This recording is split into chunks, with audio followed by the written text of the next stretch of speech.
Now we need to save the queen and the king of the demons. We're just not getting any breaks here.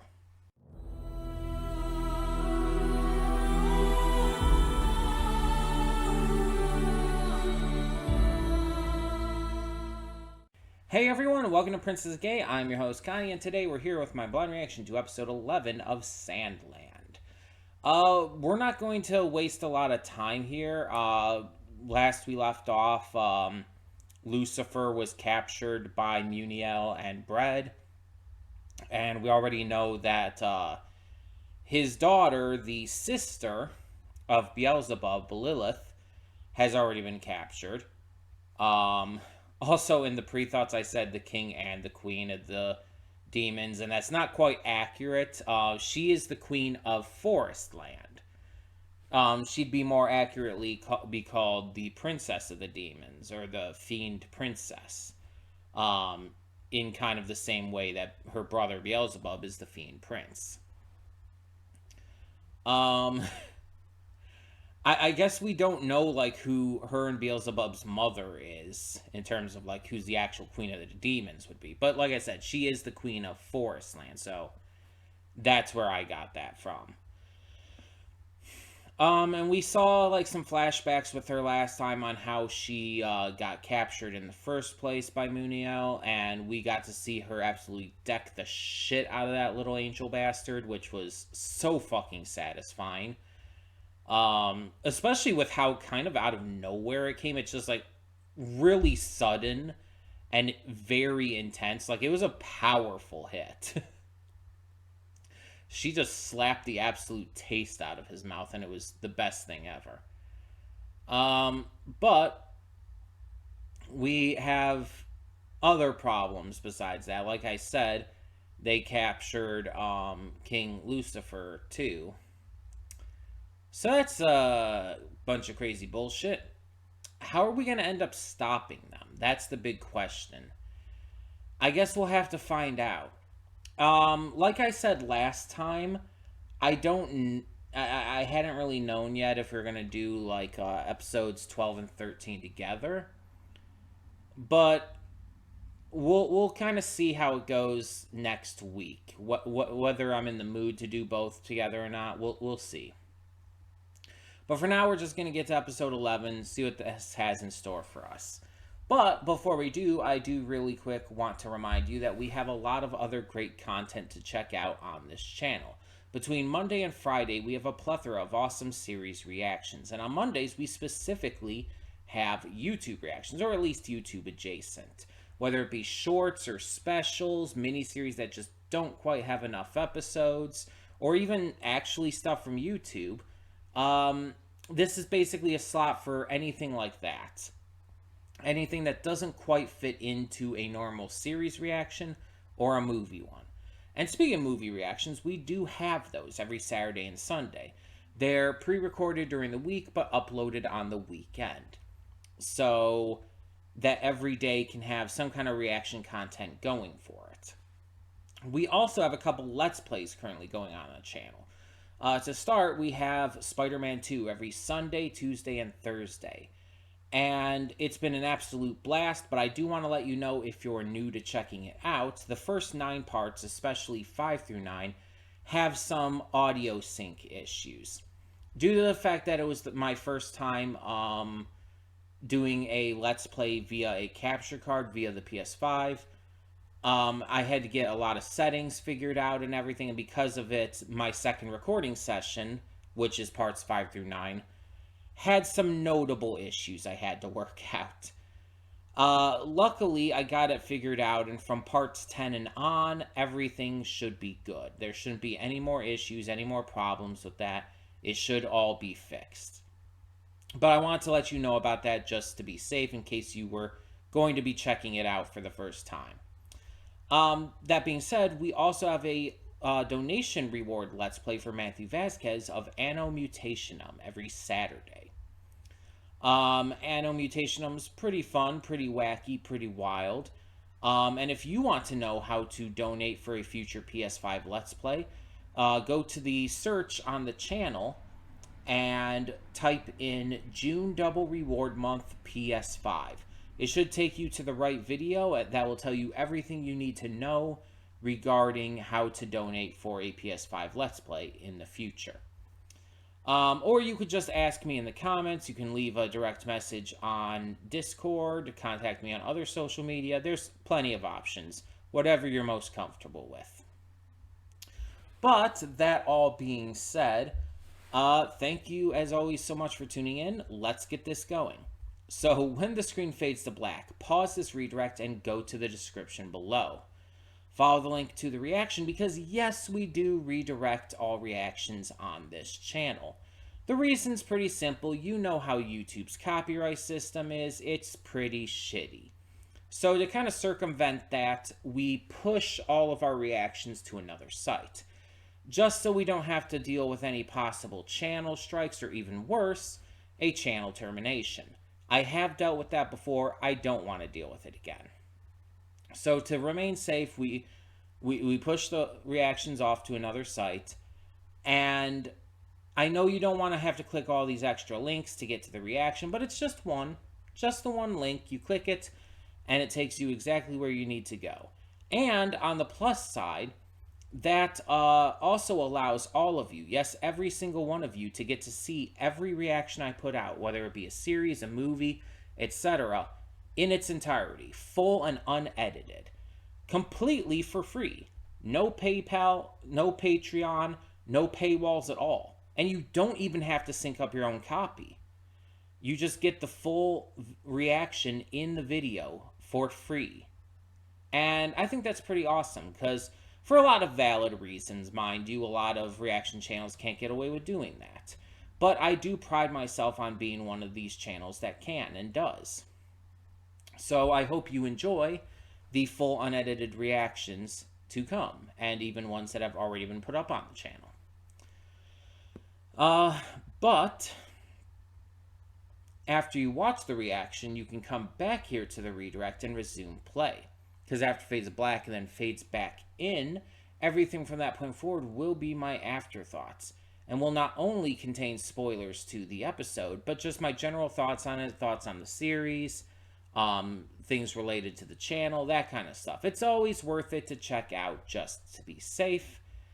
And we might even get to some other stuff sometimes too. It's just a matter of like what I end up talking about at any given time. But yeah, just come back, watch it all. It's always pretty worth it. So that all being said, thank you so much once again for tuning in. And for now, I will see you at the reaction. And we are back, and we'll begin with spoilers in 3, 2, 1, now. So, shit's gone down. Shit has definitely started to go down.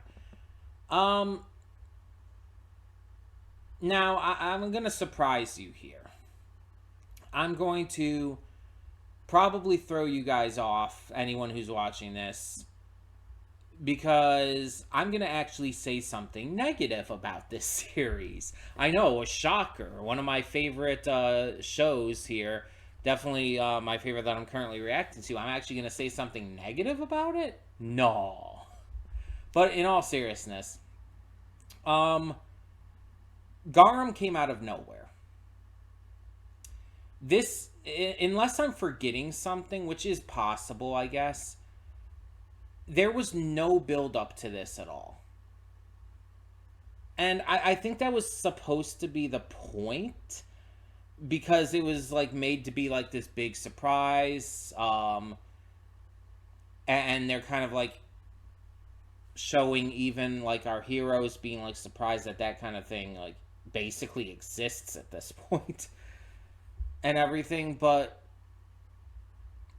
it's also meant to like be a surprise because it's like, oh, now we know what the what they were collecting the Aquanium for, because we knew they were collecting it. We knew that they were needing a bunch of Aquanium, but we didn't know why, and now we know. And I guess that's supposed to be the surprise. I assume it's intentional, that it's like not built up at all. But to have like this giant basically warship come out of nowhere, um, it feels like a bit much to me. Feels like it's just a bit of a random, like, sudden inclusion. Um, and mind you, that might just be me. It might just be like I wish that it was built up more, but I feel like it was kind of out of nowhere. But I will say that's my only issue here. And I would say that while it does feel like it's out of nowhere, it is still wonderfully threatening and terrifying and just intensely insane. And that I like about it. Because it's like if you're going to have something like this come out of nowhere, making it like as scary as possible is a good thing. And also with it coming out of nowhere and just suddenly being a problem, the right move at that point is to make things start going very quickly. Because it's like right after you get this thing coming in and being introduced and all of a sudden it's like, okay, we have the swimmers and the rebel army meeting up with us. We have former general, now commander Ra, joining in and everything. Everything's kind of coming together and the battle begins. Like there's this like big plan concocted kind of last minute, just really pushed forward with no real like time to set up anything more. And that feels natural because of how out of nowhere Garum was. And it does help. Honestly, it does help me be able to handle Garum coming out of nowhere a little better because they did everyone coming together so well as like kind of again as a like a response to that. So I can handle it, but I will say it did come out of nowhere and it could have been handled better in that regard. But now that I'm done saying like my one negative here, because you know no series is perfect and I gotta stand by that. I gotta stand by that and acknowledge that even a show that I love this goddamn much can have an issue here and there. Now that I'm done with that though, God, this episode was so cool. Like, my God, I'm sorry, but Garum is so fucking scary. Like, the idea of, like, this insanely massive, like, almost alien-like warship coming out of nowhere and just suddenly, like, blowing up an entire mountain range. It's like, that is so fucking terrifying. That is genuinely super fucking intimidating.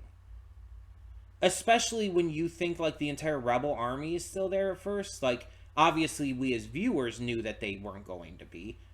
But like Anne, who is very close to this rebel army, she thought they were all still there at first. She's like panicked.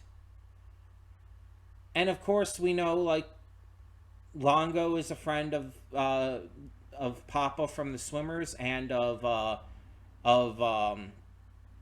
Rao, and it's like Jesus.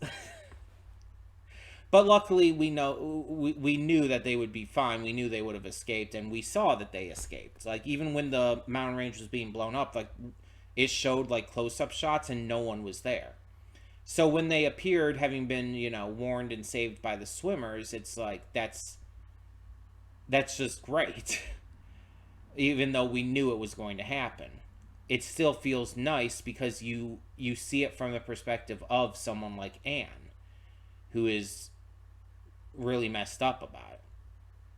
I also like how it continues to show in this episode Beelzebub kind of refusing to acknowledge his emotions around other people. Like, Beals is definitely that kind of character where he like tries to act tough and intimidating because he's a demon. He's got to be scary. He's got to be quote unquote evil. um in reality, he's like the most adorable little guy, but he has to try. And seeing him like genuinely depressed for a time there, even though he tries to deny it, it's like we know the truth.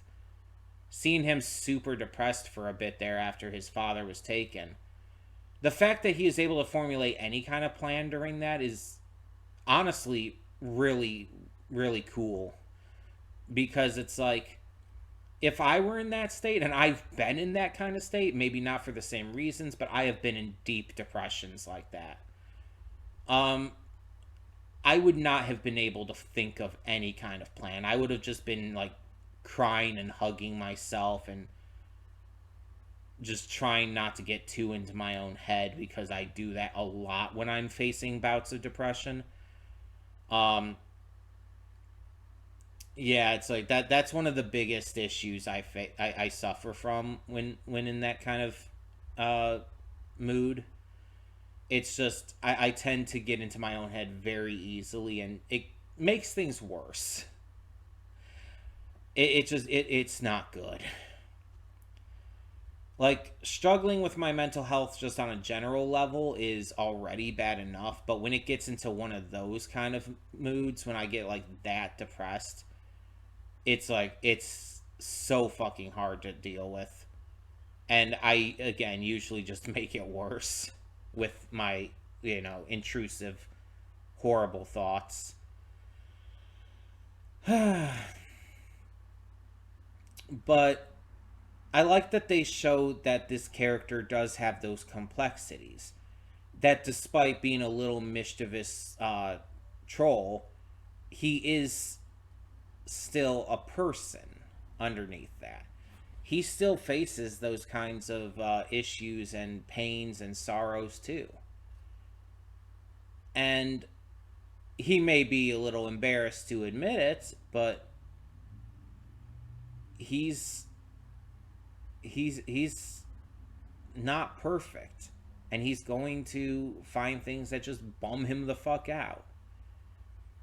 But again, the fact that he was able to come up with any level of a plan, even if it wasn't like the best or most thought out, that's still super fucking impressive. Like, I've mentioned it before, obviously, plenty of times at this point, but I love him so goddamn much.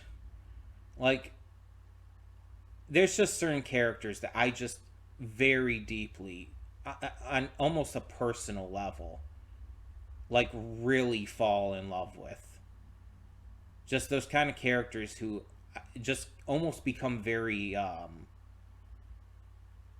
like important to me. Who I just like am so fucking attached to. And I love it when that gets to happen because it shows how invested I am in the series, and just how like invested in these characters and their growth and their just depth I've become.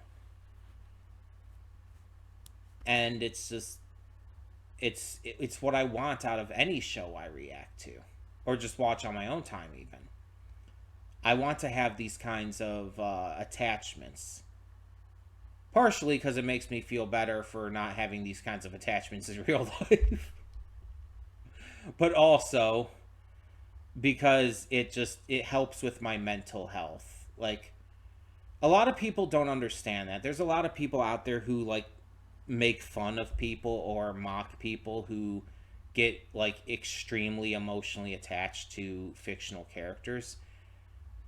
And it's obviously not the same for everyone, but there's a lot of us who do so, not like as an intentional thing, but because we need to feel that kind of attachment to someone. Whether it's because we like legitimately just don't feel that most of the time in real life, whether it's because we have had bad relationships with family or friends or whatnot and need some level of comfort, or because it just genuinely helps us, um, you know, have some healing from all of our mental health issues. It makes us feel just better. And for me, it's kind of all three. It's like I'm just fucked up enough to where it's like, oh yeah, I'm in a very bad place. This shit helps me. This shit genuinely helps me survive, honestly. Getting so attached to these characters allows me to, keep from getting so fucking depressed that I just can't really do anything. And I've been there. I know what that's like to just lie in bed all day because I don't have the energy or desire to do anything. This kind of stuff gives me that desire and makes me want to engage in other media too. Watching shows like this makes me want to play video games. It makes me want to watch movies. It makes me want to check out books and stuff and all that kind of stuff. That's what I want to get from this media, these pieces of content, because it helps me in so many ways. And it's something that I just wish more people understood. And I've tried explaining it to people and who have still tried to use the excuse. It's like, oh, you're a 30-year-old adult. It's like you shouldn't be getting this attached to children's cartoons and stupid bullshit like that. Stupid for a lot of reasons. But it's like when I'm talking about this being my favorite thing I'm reacting to right now, when I'm talking about being super attached to Beelzebub and everything, this is, again, not something I'm choosing to do. I mean, I'm choosing to watch it and everything, but I didn't choose how this would affect me. I didn't just decide that this was going to become important to me.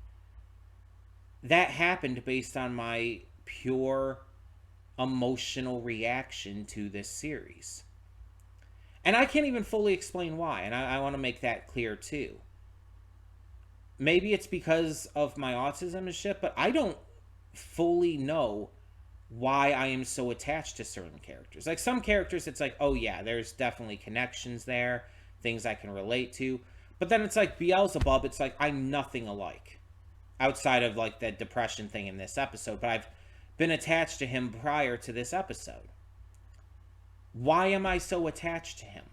What is it about Beelzebub that makes me just feel really good inside whenever I see him on screen?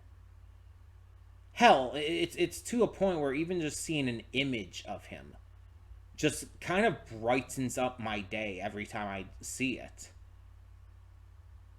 It's one of those cases where it's just that deep for me.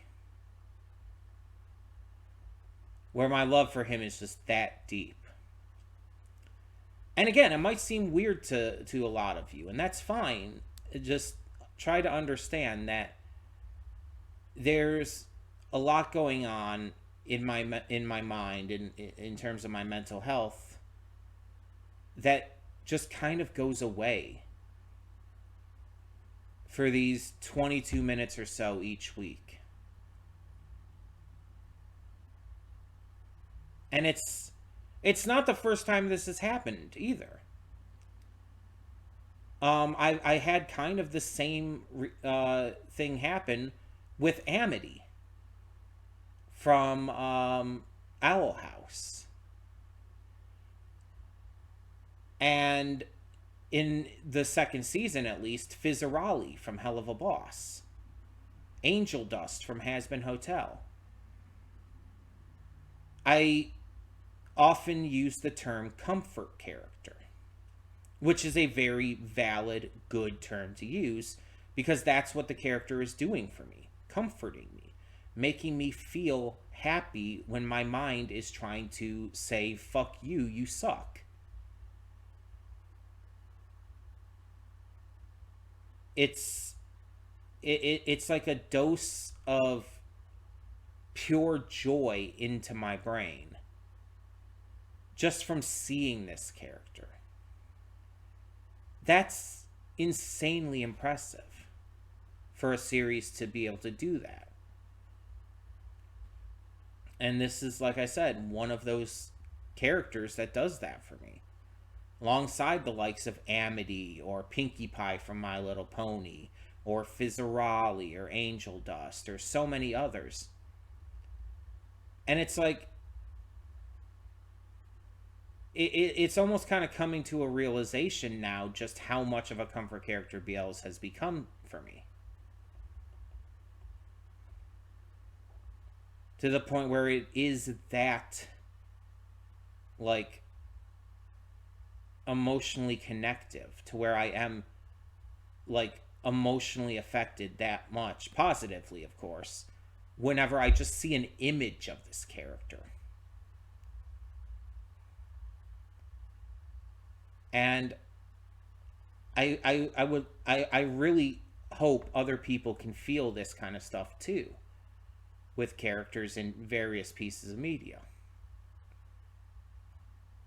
Even if it's a piece of media or a specific character or whatnot that I am not that into. It's like, honestly, especially if it's not, because that means that even if I don't like those characters or those shows or whatnot, that there is an audience for it, and that those people find something genuinely beautiful to take from it. And that's always a great thing. That's always something to be excited about. But yeah, it's like, this is just fantastic. The episode was so exciting, a lot of great action, a lot of great setups and beginnings to this war. And I just feel like things are going to get even more intense from here on out. Because we're going into the final two episodes. Still don't know if I'm going to do them together or not, but it's like we're going to be getting into some of the final battles now. So, very, very excited to see how this ends. For one of Akira Toriyama's final works, it's just, I have a lot of hope and faith in this series to just really nail it here at the end. Toriyama himself worked on this second half and wanted to create a new story as part of this, as one of the last things he ever did. And so far, like, with the episodes we've gone through, I think he greatly succeeded. I'm just very happy with how this has turned out. So, yeah, I'm just over the moon with Sandland and can't wait to see how it ends next time. Again, whether we do the final two episodes or together or not, I'm still very excited to see how they close it out. And that starts next time, because it's definitely like a two-part finale, basically. So yeah, definitely excited. But I would love to hear your thoughts on this episode down in the comments below. And before we close out, I do want to remind you all that we have a lot of other awesome content to check out on the channel. Every Monday through Friday, we have a plethora of great series reactions. And on Monday specifically, we have YouTube, or at least YouTube adjacent reactions. Anything that doesn't quite fit in with the normal full series or movie reactions we have. We do also have movie reactions on Saturdays and Sundays. They're pre-recorded early in the week and uploaded on the weekends, just so that every day has some sort of reaction content going on for it. We also have a couple Let's Plays currently going on the channel. Spider-Man 2 every Sunday, Tuesday, and Thursday. And Anno Mutationum every Saturday. Anno Mutationum is also a donation reward Let's Play for Matthew Vasquez. So if you want to know how to donate for a future PS5 Let's Play, go to the channel and do a channel search for June Double Reward Month PS5. It should lead you to the right video and should tell you everything you need to know regarding how to donate for one of those future PS5 Let's Plays. But you could also ask in the comments about it. You could go to the Discord server and private message me, whatever you're most comfortable with. Either way, it all works out. And so, with all of that being said, as always, and once again, I thank you so much for tuning in. And for now, I'm Connie and I'm signing off. See y'all next time.